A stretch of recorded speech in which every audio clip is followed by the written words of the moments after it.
Chemist and druggist সমিতি কেন্দ্র ঘোষিত কর্মসূচি 12% থেকে 25% কোম্পানি কর্তৃক কমিশন বৃদ্ধি ঘোষণা দিয়েছে।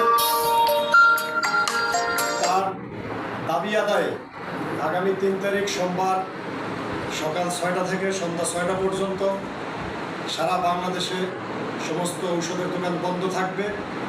এই বিষয়ে আমাদের শাহালি থানার বিসিডিএসের সম্মানিত সভাপতি জনাব জাকির হোসেন, এরপরে নির্বাহী কমিটির সদস্য জনাব ডাক্তার আব্দুর রশিদ, সবি আলম, শিহাবুদ্দিন সহ এবং আমাদের আমন্ত্রিত অতিথি ডাক্তার আমজাদ হোসেন, পল্লবী থানার বিপ্লবী সভাপতি, আমরা সকাল থেকে এখন পর্যন্ত প্রত্যেকটি দোকানে আমরা কেন্দ্রের লিফলেট বিতরণ করেছি এবং সকল দোকান বন্ধ রাখার জন্য আমরা বিনীত অনুরোধ করেছি যাতে করে 3 তারিখ সোমবার সকাল 6টা থেকে সন্ধ্যা 6টা পর্যন্ত শাহালি থানার অন্তর্ভুক্ত সকল ঔষধের দোকান বন্ধ থাকে।